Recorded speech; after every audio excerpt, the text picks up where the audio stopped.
नमस्कार।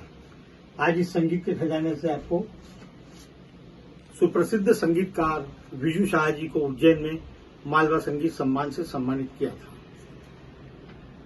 सुप्रसिद्ध संगीतकार कल्याण जी आनंद जी, दो भाई कल्याण जी आनंद जी, इन दोनों की जोड़ी ने संगीत जगत में अविस्मरणीय कार्य किया है और एक से एक हिट फिल्में गाने अमर हो गए हैं। उन्हीं में से कल्याण जी के लड़के हैं विजू शाह। इनके 5 बच्चे हैं, जिसमें विजू शाह जी को संगीत का बचपन से ही बहुत शौक था और इतना शौक और लगाव था कि जब ये 5 वर्ष के थे, जब से ही हारमोनियम बजाने लग जाते थे। और एक बार कल्याण जी आनंद जी की फिल्म को बेस्ट सम्मान मिलना था। सिने म्यूजिक एसोसिएशन जो संस्था है, वो बेस्ट म्यूजिक डायरेक्टर को हर साल अवार्ड देती थी, तो उसमें कल्याण जी आनंद जी की जोड़ी को सम्मान के लिए आमंत्रित थे। उसमें विजू शाह जी भी साथ में थे और उस कार्यक्रम के मुख्य अतिथि थे पृथ्वीराज कपूर साहब। वहां पर इन्होंने, विजू शाह जी ने नागिन की धुन बजाई, तो जितने भी संगीतकार थे और जो भी वहां पर थे, सब चौंक गए कि इस उम्र में कल्याण जी के लड़के ने कमाल कर दिया, क्या प्रतिभा है, क्या रुचि है। पृथ्वीराज कपूर साहब ने उसी समय कल्याण जी से कहा कि कल्याण भाई, निश्चित रूप से एक दिन आपका ये बच्चा बहुत बड़ा संगीतकार बनेगा। उसके बाद विजू शाह जी ने 15 वर्षों तक पिताजी और चाचा जी यानी कल्याण जी आनंद जी के सहायक के रूप में काम किया। करीब करीब 100 फिल्मों में सहायक रहे होंगे, जो काफी हिट रही है। उसके बाद अपना स्वतंत्र रूप से म्यूजिक डायरेक्टर रहे और 50 से फिल्में दी और कई फिल्में पिताजी ने, मतलब कल्याण जी ने देखी। इनके हिट गाने उनके सामने ही हुए। और उसके बाद जब विजू शाह जी यहां पर जिक्र करते हैं कि पिताजी हमेशा कहते थे कि फिल्म म्यूजिक में फोक म्यूजिक का होना बहुत जरूरी है। जब भी कोई फिल्म गीत बनता है तो उसमें अगर लोक संगीत होता है ना, तो गीत में मधुरता आती है और वो मधुरता इस बात की संभावना कर देती है कि गाना निश्चित रूप से सुपरहिट होगा, और ऐसा होता ही है। मैं अगर मेरे पिता और चाचा के बराबर 10% भी अगर काम कर लेता हूं तो मैं अपने आप को धन्य समझूंगा। आज की तारीख में जो गीत संगीत चल रहा है, उससे थोड़ा हटकर सोचता हूं मैं कि हर संगीतकार को कुछ ऐसी धुनें होना चाहिए कि जो वर्षों बाद भी अगर वो आए तो याद रहें, हिट रहें। हम जब भी कभी कोई गाना बनाते हैं तो हमको ये लगने लगता है कि इस गाने की उम्र कितनी है, इस गाने की किस्मत क्या है।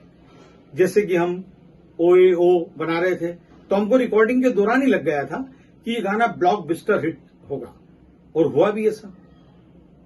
तो जो गानों में जो मेलोडीज थी पहले के जमाने में, अब वो मेलोडीज की कमी है। अगर कोई इस तरह का गाना आता है जो मेलोडीज से भरपूर होगा, तो निश्चित रूप से वापस वो पुराना दौर आ जाएगा। हमारे पिताजी ये भी कहते थे कि जब भी कोई गाना तुम रिकॉर्ड करो तो उस गाने की अहमियत देख लो कि उस फिल्म में उस गाने की कितनी अहम रोल है, और सिचुएशन पर वो गाना इतना फिट बैठ जाए कि उसके बगैर फिल्म आगे ही ना बढ़े। इस तरह से पिताजी हमको समझाते थे और हमने उसका पालन भी किया। आगे जो फिल्म है मोहरा, और जो उसका गाना है आइटम सॉन्ग तू चीज बड़ी है मस्त मस्त, मतलब मोहरा के पहले क्या हुआ, 2 गाने गीतकार इंदिवर जी ने लिखे थे और उनका फिर अचानक देहांत हो गया। तो एक पार्टी में बहुत ही सुप्रसिद्ध निर्माता गुलशन राय जी और आनंद बख्शी जी की मुलाकात हुई। आनंद बख्शी जी ने कहा, भाई राजीव राय क्या कर रहे हैं? तो गुलशन जी ने बताया ऐसा ऐसा है, और वो अब गाने, इंदिवर जी की डेथ हो गई है।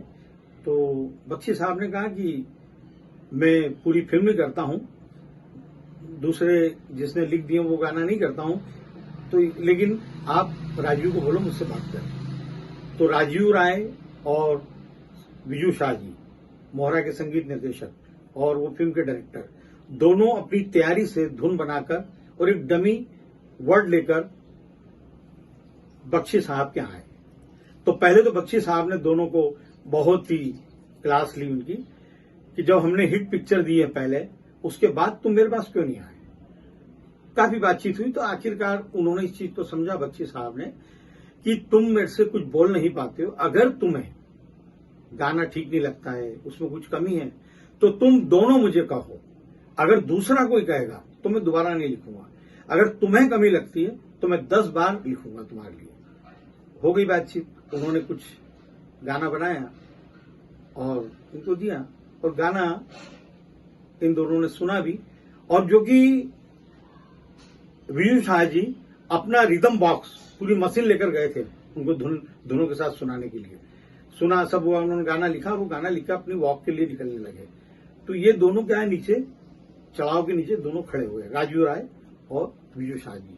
वो आए नीचे, बोले तुम अभी तक यहां खड़े हो, बोलो बोलो क्या। बोले सर वो मुखड़ा कुछ हमको ऐसा लग रहा है कि मुखड़े में कुछ फकीराना टाइप लग रहा है, कुछ ज्यादा दार्शनिक लग रहा है। वो लग नहीं रहा है कि तू मतलब मस्त मतलब जो कोई मस्त होता है ना, तो फकीराना टाइप लग रहा है उसमें, वो मस्त वाली वो बात। बोले ठीक है तुम परसों आओ। वो परसों आए, फिर सिटिंग हुई, दूसरी सिटिंग, फिर तीसरी सिटिंग में तू चीज बड़ी है मस्त करके वो फाइनल हुआ। सब उचक गए कि हो क्या बना है। ऐसे करते करते इस पूरे गाने अंतरे सहित 6 सिटिंग हुई। तो बख्शी साहब ने कहा कि देखो विजू और राजू राय, ये मेरी लाइफ में ये पहला गाना है जिसमें 6 सिटिंग हो रही है। आज तक मैंने इतनी लंबी सिटिंग किसी गाने के लिए नहीं की, कभी 1 या 2 या 3 सिटिंग में गाना हो जाता है, लेकिन ये लाइफ में पहली बार हो रहा है। तो मैं भी ईश्वर से प्रार्थना करूंगा कि ये गाना तुम्हारा सुपर डुपर हिट। उसके बाद दूसरा टिप टिप बरसे पानी। अब इन्होंने क्या है, पहले से राजू राय क्या विजू शाह जी को कहते थे यार धुन पहले बनाओ, धुन पसंद आएगी तो अपन आगे चलेंगे। बख्शी साहब के पास आए, बख्शी साहब ने सुना, अरे बहुत लंबी बह रही है, तो बहुत लंबी धुन है यार, इसको छोटी करो। फिर उन्होंने फिर सुनाई।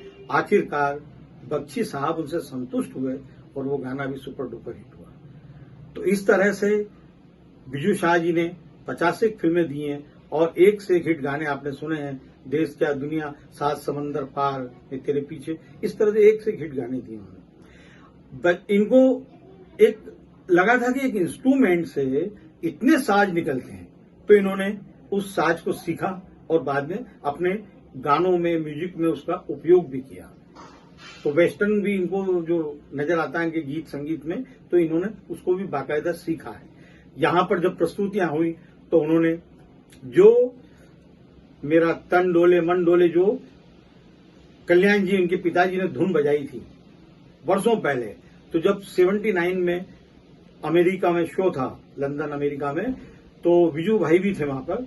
तो लता मंगेशकर जी जब गाने के लिए मंच पर आई तो उन्होंने कहा कि कल्याण भाई ने ये धुन बजाई थी, आज इनके लड़के विजू शाह धुन बजाएंगे, नागिन की धुन।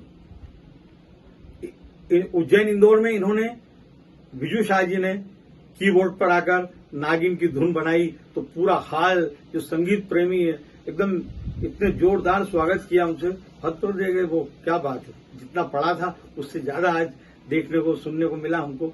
तो इस तरह से सभी गायकों ने अपनी अपनी प्रस्तुतियां दी। इसमें सोनाली पटेल थी और चिंतन बाकी वाले ने बहुत जोरदार प्रस्तुतियां दी और संचालन देवमणि पांडे, रहमत सैयद ने किया।